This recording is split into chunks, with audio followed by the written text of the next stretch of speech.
Assalamualaikum. Hai semuanya. Perkenalkan, namaku Erdayana, NIM 2023903. Di video kali ini, aku ingin membahas tentang filsafat Islam dan Barat abad pertengahan.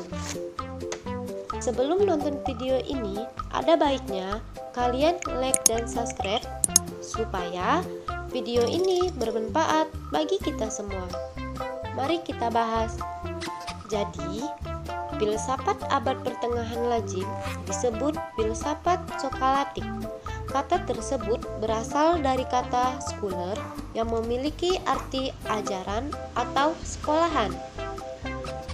Sedangkan filsafat barat abad pertengahan tahun 476 sampai 1492 Masehi juga dapat dikatakan sebagai abad gelap.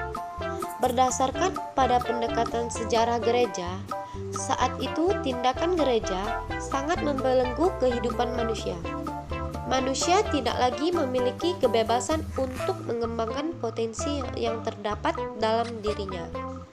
Para filsafat juga tidak memiliki kebebasan berpikir.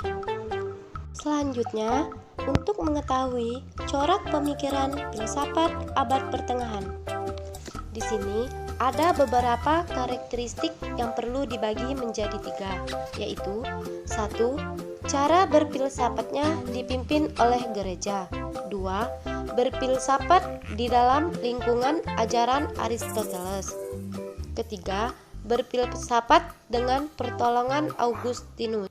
Selanjutnya, sejarah periode filsafat skolastik Islam Arab. Menurut Hasbullah Bakri, istilah skolastik Islam jarang dipakai dalam hasanah pemikiran Islam. Istilah yang sering dipakai adalah ilmu kalam atau filsafat Islam. Kedua ilmu tersebut dalam pembahasannya dipisahkan.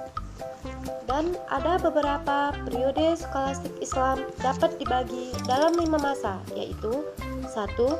Periode kalam pertama. Periode ini ditandai dengan munculnya kelompok-kelompok mutakalimin atau aliran-aliran dalam ilmu kalam. Kedua, periode filsafat pertama. Periode ini ditandai dengan munculnya ilmuwan dan ahli-ahli dalam berbagai bidang yang menaruh perhatian terhadap filsafat Yunani, terutama filsafat Aristoteles. Ketiga, periode kalam kedua. Periode ini ditandai dengan munculnya tokoh-tokoh kalam penting dan besar pengaruhnya terhadap perkembangan ilmu kalam berikutnya. Keempat, periode filsafat kedua. Periode ini ditandai dengan tampilnya sarjana-sarjana dan ahli-ahli dalam berbagai bidang yang juga menaati filsafat. Kelima, periode kebangkitan.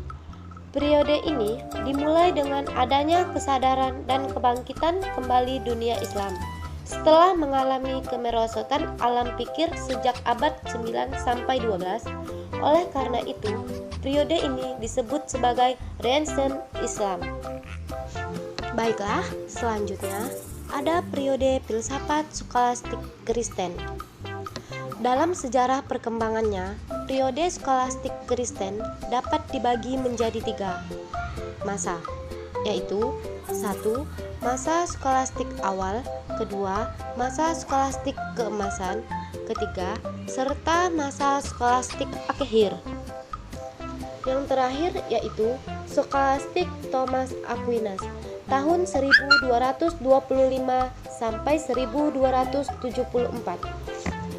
Ada puncak tradisi pemikiran skolatisme adalah pada masa Thomas Aquinas.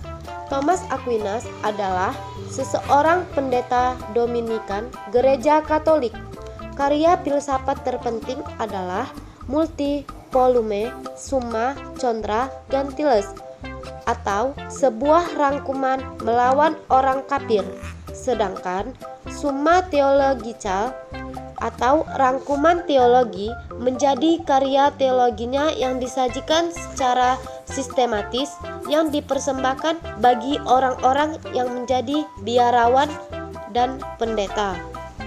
Baiklah teman-teman, Sampai di sini dulu video aku kali ini. Jika terdapat kesalahan kata-kata maupun ucapan dari aku, mohon maaf sebesar-besarnya. Sampai jumpa semuanya. Dadah. Aku akhiri. Wassalamualaikum warahmatullahi wabarakatuh.